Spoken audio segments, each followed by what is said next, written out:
everyone! So, welcome back again to my YouTube channel. So, kung ikaw ay naghahanap ng mauutangan online, so tamang-tama ka ng channel na napasukan kasi dito nagre-review ako ng mga online loan application na pwede mong utangan. So, dito nga guys, may i-review ako na bagong loan application. Talagang bago to guys kasi as of now, meron pa lang tong guys na 2 ratings at meron pa lang siyang 3.0 stars.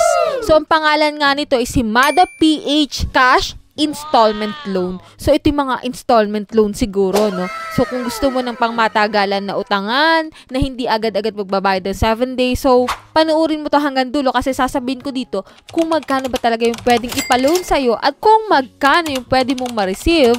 Pero bago ang lahat, guys, kung gusto mong sumali sa ating pa-Gcash giveaway, weekly po yung ating pamimigay ng ating pa-Gcash, no? So, ang gagawin mo lang is magsusubscribe ka sa aking YouTube channel.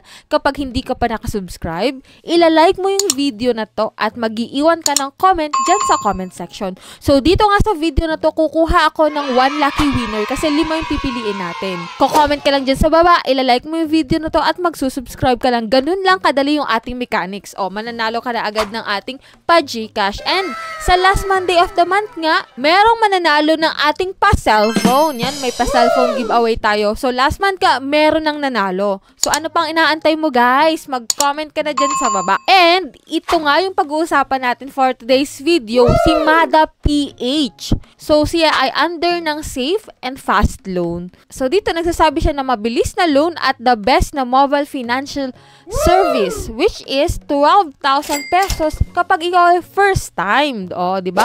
12,000 pesos agad daw yung makuutang mo dito. So, if you wanna know more about this loan application, so keep on watching.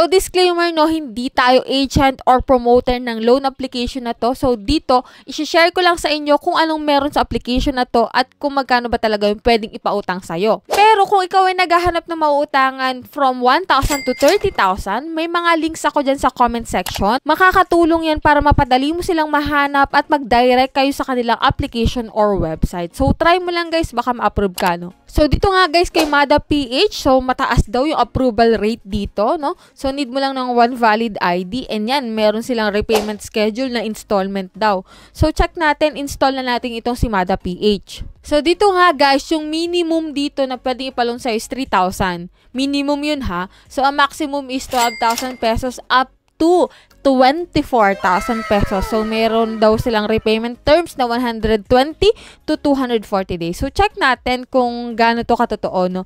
And then, APR dito is 10% to 18%. So, yan, SEC-registered daw sila under iFund Lending Corporation. Kung i-check mo naman yung SEC website is talagang nandun sila. Pero, hindi ibig sabihin no, na okay na agad itong loan application na to.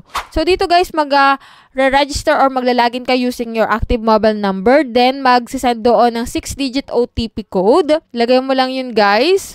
And then ito, mag-fill up ka na dito ng basic information mo. All about yourself lang naman to guys. And then, sa emergency contact, kailangan mo po ng 5 contact list or contact number, no? So, ihanda mo kung sino ilalagay mo dito kasi pwede na lang yung tawagan or i-text. And then, ano nga ba yung available ID dito? So, dito guys is UMID, GSIS ID, SSS, PRC ID, passport, PhilHealth driver's license, Pag-ibig voters ID, and last is national ID. So, yun yung available. So, pili ka lang dyan ng isa na available sa'yo and then click mo yung confirm. So, yan, ipipicturean mo yan yung ID mo dito. And then, ito na nga guys, sa withdrawal channel or payment details. So, dito pwede sa GCash, GrabPay, PayMaya, and any bank. Diyan mo pwedeng ma-receive yung pera mo, no?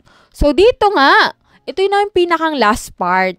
So, dito, 3,000 pesos lang yung na-approve sa akin. So, depende pa rin to guys, no? Maaring mas mataas sa inyo or mas mababa. So, ito guys, papakita ko lang sa inyo kung 3,000 pesos yung ma-approve sa'yo. Dito guys, ang repayment schedule is October 13, which is October 6 nga ako nag-apply. So, 7 days lang to guys, no? And then, doon sa 3,000 is 3,210 pesos yung aking babayaran. And ito ang second repayment period, yan, 30 pesos, no? So, dito, doon sa 3,000 pesos mo, hindi po yun yung makukuha mo talaga. Ang marireceive mo na lang is 2,020 pesos. So, bali, may tubo sila na almost 1,200, no? Kasi dito, 3,210 yung repayment amount mo. And then, 2,020 lang yung na-receive mo. So, yan.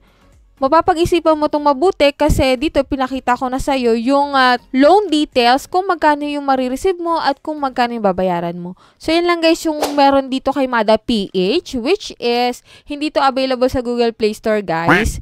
Ito ay sa App Store lang available. So, yan kung interesado pa rin kayo kay Mada PH, nasa sa inyo ng desisyon. So, sa akin lang, sinishare ko lang kung anong meron dito at kung magkano ba talaga yung pwede mong ma-receive. Kung kayo may mga katanungan pa dito, is comment nyo lang dyan sa comment section at babasahin natin yan isa-isa guys. At yan lang yung ating vlog for today. Sa mga hindi pa po nakasubscribe sa aking YouTube channel, kindly click the subscribe button at hit mo na rin guys yung notification bell para updated ka sa utangan serye natin and then sa pa-weekly Gcash giveaway natin. So, see you on my next vlog guys!